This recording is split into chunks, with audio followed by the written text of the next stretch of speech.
And of course, our top story today, I'm joined by Sid Sixero here, where we will be saying our final goodbye to one of the longest serving mayors that the city has seen. Mel Lastman died on Saturday at the age of 88. He was mayor of North York for 25 years before becoming Toronto's first mega city mayor. And joining us now to take a look at his legacy, friend, colleague, Mayor John Tory joins us. Good morning to you, Mayor Tory. Good morning. Hi, how are you both? Thanks for being here. We're okay. He's a busy man. You got phones going off. You're allowed. You're the mayor of Toronto. Sorry about that. No problem at all. There's a lot happening this morning. Again, the funeral's at 10 a.m. Behind closed doors, Mayor Tory, what was Mel Lastman like politically? What was he like to deal with? That's the great thing about him, Sid, is he was no different behind closed doors than he was when he was out in the public. And, the most often cited phrase that I've seen about him in the last few days as people remembered his life was, that he shot from the lip.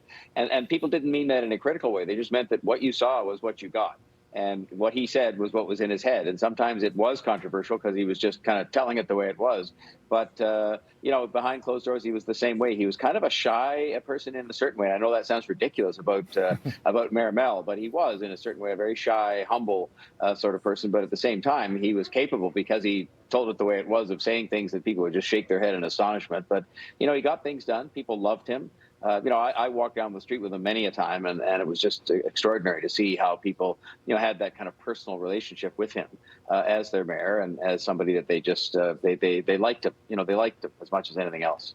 Mayor Tory, can you speak to what he has done for this city? I personally, I live in North York, and so Mel Lastman Square, that's where, I was telling Sid earlier, that's where I go to the library, that's where I go to the skating rink. Everyone knows the name Mel, right? Can you talk about what will live on as who Mel Lastman was for this grand city? Well, it's kind of interesting because in North York, it was sort of bread and butter stuff. I mean, I lived in North York, when he was mayor, and what he provided for was a place that had the best services. Everybody would say the best services with snow clearing and with this and with that were in North York, and at the lowest price. In other words, he kept the taxes fairly low. And people may say, well, that's not too exciting a legacy, but when you lived there, you thought it was fine. And then when he came down to be the first mayor of the big city here at City Hall, when they brought together North York and Etobicoke, Scarborough, York and East York, people forget how big a deal that was. It was forced on the city by the province. And Mel Lastman was elected as the first mayor. And so he had to bring these people together. It's like bringing people together in a marriage they didn't want to be in.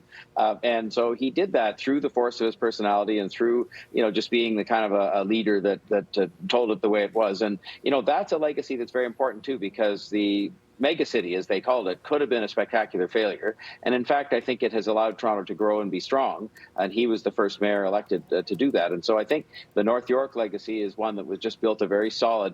I said earlier on today that he built the downtown of North York. And some people would object to that because they'd say, well, it's too much development on Yonge Street there. But North York, if you said, well, where do you go in North York? Where's the center of the city? There is a place, and it is Mel Lastman Square, and it's a place of activity, and it's a place surrounded by, jobs and where people live. And some people don't like it, but it is one of those things that he very much built that and was determined to do so. When you look back, Mayor Tory, at his political career and some of the numbers, I had to be reminded in 2000 in this city, he was reelected mayor with 80% of the vote. That is special. What in your mind, Mayor Tory, did he not get enough credit for politically? Well, I think just the fact that he could bring, this city, I can assure you, is a very difficult one to lead because it does consist of a very wide variety of people. We talk about diversity being our strength, and that's diversity not just in terms of people's demographics, but it's, Scarborough is very different than Etobicoke, which is different than North York. And when you can get 80% of the vote, it means people from across the city had confidence in your leadership and that you were sort of representing them, even though representing them is a task that is different depending on where people lived and so on. And so the fact that he held that together, and, yes, he did controversial things. We can see right there the famous bringing in of the army to move the snow. Well, the fact is, again, he gets mocked for that. Toronto gets mocked for that to this day. But, I mean, there were emergency vehicles, ambulances that could not get to people who were sick. And it was just an extraordinary sort of event. And they came in and helped. And that was just his practical sense of saying, well, who can help? And he figured out who that was, and he called them in.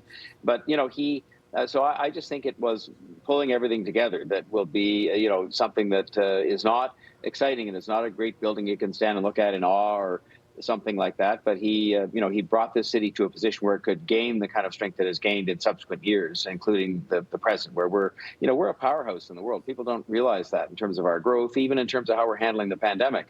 We have a sort of a reputation for getting things done here that he started to make sure that was possible by being the first mayor and kind of making sure it all didn't fall apart. Mayor Tory, we appreciate you taking the time to discuss his life and his legacy, both, as a colleague and a friend. So thank you for that, for taking the time with us today. It's my pleasure, as always. Appreciate it.